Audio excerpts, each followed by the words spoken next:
guys, luto na. Ayan, kasi niluto ni Mr. So, sinamahan niya ng sibuyas, kamatis, at saka naman ginibing.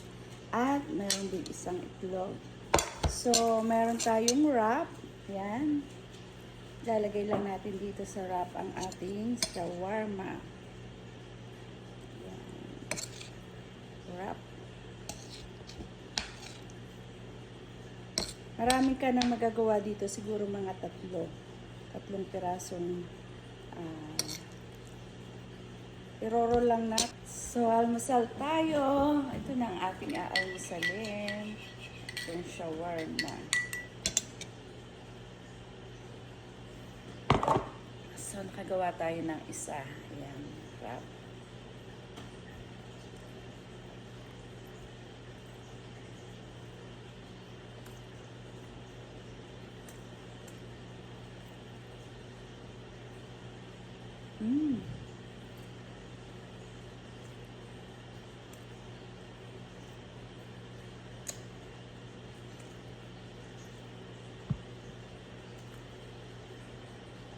Sarap guys.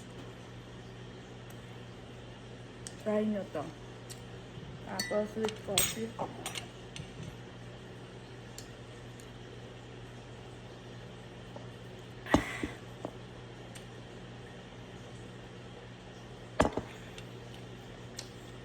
So, ang gagawin ko, nagbabaon na lang ako nito. At sa office na lang ako, sa lunchtime na lang ako So, ito guys, ay babaunin na natin. Sa office na tayo gagawa ng wrap para mas fresh. Kainitin muna natin ito pagdating sa opisina. Ayan. Tapos, lagyan din natin ng egg ang ating wrap.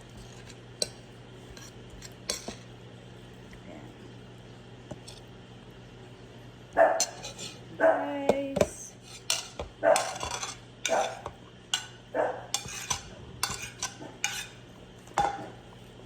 dami ito oh.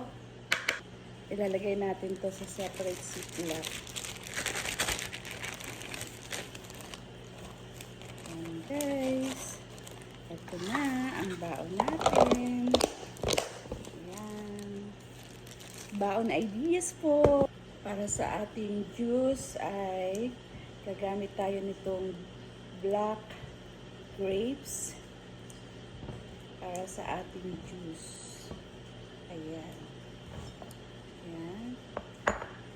And then blueberries. A handful of blueberries. Yan. So ito yun.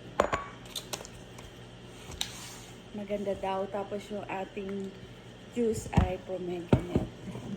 So, ilalagay natin siya dito. Ay, sarado pa pala. So, lagyan natin.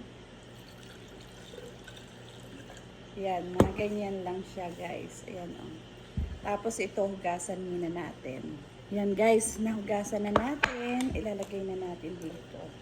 Malinis naman ang kamay ko. So, ito na. Ito na ang ating baong juice. Dadagdagan na lang natin ng water mamaya. Cold water. So, meron na tayong pang juice. Tapos flex ko lang ang OOTD ko for today. At saka itong ating dalawang bag. Ayan. Ayan guys. Tapos meron tayong blazer para in case na